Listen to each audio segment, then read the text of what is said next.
Hi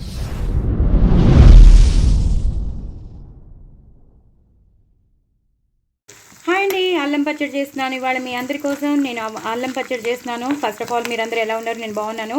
so ప్యాన్లో నూనె వేసేసుకున్నాను. నూనె వేసుకుని మినపప్పు, శనగపప్పు, ఆవాలు, జీలకర్ర, ఎండుమిరపకాయలు, ఒకటే ఒక పచ్చిమిరపకాయ, నువ్వులు, ధనియాలు, మెంతులు ఇవి వేసి బాగా ఫ్రై చేసేసుకోవాలండి.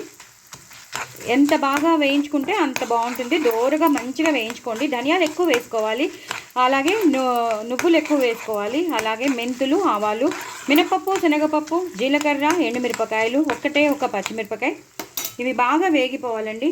ఎంత బాగా వేగితే మంచి కమ్మటి వాసన రావాలన్నమాట. అల్లపచ్చడికి పోపు ఇది.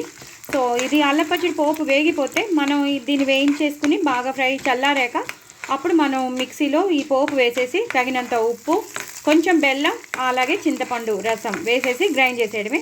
కొంచెం కారం మాత్రం పడుతుందండి, ఎండుకారం. గ్రైండ్ చేసేటప్పుడే 2-3 స్పూన్లు ఎండుకారం వేసేసామనుకోండి, అయిపోతుంది. అల్ల పచ్చడి రెడీ అయిపోతుంది మనకి. సో ఇంకా మిగతా పోపు అలాంటివి ఏం వేయక్కర్లేదు, ఇదే పోపు. ఈ పోపు ఉంటే చాలు. ఈ పోపు వాసనే మొత్తం అల్ల పచ్చడికి పట్టేస్తుంది. సో తగినంత ఉప్పు, పులుపు, అలాగే కొంచెం బెల్లం వేస్తేనే అల్ల పచ్చడి బాగుంటుంది. కాబట్టి అంత బాగా వేగిపోయింది. ఇప్పుడు నేను ఇంగు వేసేసాను, అలాగే కరివేపాకు వేసేసాను, అలాగే ఏవైతే నేను తరిగి పెట్టుకున్నానో అవి ఒక్కసారి ఇలా వేయించేస్తానమాట. ఇప్పుడు నేను బంద్ చేసేస్తాను. ఎక్కువ వేగక్కర్లేదండి, వీటితో పాటు వేగితే చాలు. ఇలా వేసేస్తానమాట. పసుపు కూడా నేను మిక్సీ చేసేటప్పుడే వేసేస్తాను, ఇంకా దీంట్లో వేయను. పసుపు కూడా దీంట్లో వేసేస్తాను. అయిపోయిందండి, దీన్ని బంద్ చేసేస్తున్నాను. మిక్సీలో వేసేటప్పుడు మీకు మళ్ళీ చూపిస్తాను. చూసారు కదండి, నేను అల్ల పచ్చడి చేస్తానన్నాను, అంతా మిక్సీలో వేసేసుకున్నాను. పసుపు వేసుకున్నాను, నేను పసుపు వేసుకుంటానని చెప్పాను కదా. సో నేను చెప్పినట్టు మీరు ఈ పోపు అందులోనే అల్లం ముక్కలు అన్నీ వేసేసి చక్కగా ఎక్కువ పోపు వేసుకుని ఇలా మీరు చేసుకోవాలి. దీన్ని ఫస్ట్ గ్రైండ్ చేసుకోవాలండి.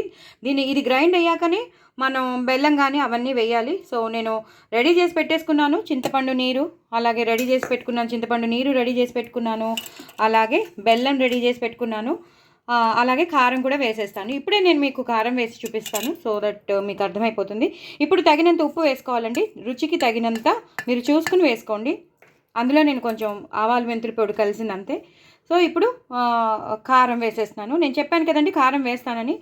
సో 2, 3, 4, 5. సో ఇలా మనం చేసి పెట్టేసుకుంటే 5.5 వేసేసాను. సో ఇంచుమించు 6 స్పూన్లు వేసేసుకోండి. ఇప్పుడు నేను దీన్ని గ్రైండ్ చేసేస్తాను. దీన్ని గ్రైండ్ చేసేసాక అప్పుడు ఈ చింతపండు రసమును ఈ బెల్లం వేసేసుకుంటాను అనమాట. అల్లం ముక్కలు అందులోనే ఉన్నాయి. సో ఇంకేం లేదు, అయ్యాక మీకు చూపిస్తాను. ఈ మాత్రం బెల్లం ఉండాలి, కొంచెం ఎక్కువే బెల్లం ఉండాలి. ఎందుకంటే మనం తగినంత కారం వేసాం కాబట్టి, చింతపండు రసం వేస్తున్నాం కాబట్టి ఈ మాత్రం ఉండాలి. సో బెల్లం, అలాగే చింతపండు రసం. సో గ్రైండ్ చేసేసాక మొత్తం పచ్చడి అయ్యాక మీకు మళ్ళీ చూపిస్తాను. చూసారు కదండి, ఇలా గ్రైండ్ అయిపోయింది. ఇలా గ్రైండ్ అయిపోయిన దాంట్లో నేను ఇప్పుడు బెల్లం వేసేస్తాను. రుచికి తగినంత బెల్లం నేను చెప్పాను కదా, కొంచెం ఎక్కువే వేసుకోవాలని చెప్పాను కదా.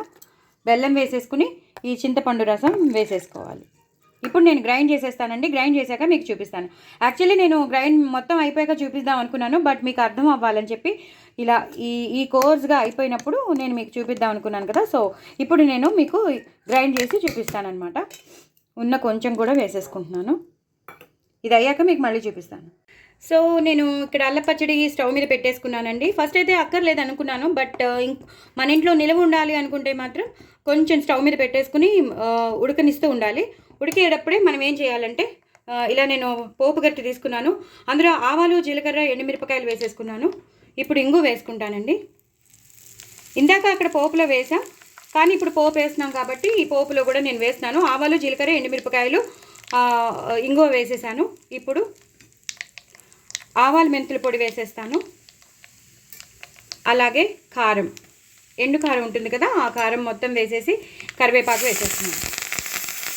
ఇది బాగా టప్ అనేస్తుంది కదా, ఇది మొత్తం అంతా బాగా వేగిపోతుంది. కారం కానీ ఆవాలు మెంతుల పొడి అంతా బాగా వేగిపోతుంది కదా, దీన్ని ఇందులోకి ట్రాన్స్ఫార్మ్ చేసేసుకుంటాను.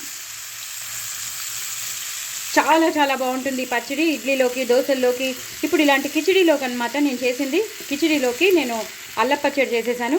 సో ఇప్పుడు ఇది బాగా ఉడుకుతుంది కాబట్టి ఇంకా పాడే ఛాన్సే ఉండదు. హ్యాపీగా మీరు ఫ్రిడ్జ్లో పెట్టేసుకుని మీరు టిఫిన్స్లోకి వాడేయచ్చు, ఇలా కిచడీలోకి వాడేయచ్చు, ఇంకా దేంట్లోకైనా వాడేసుకోవచ్చు.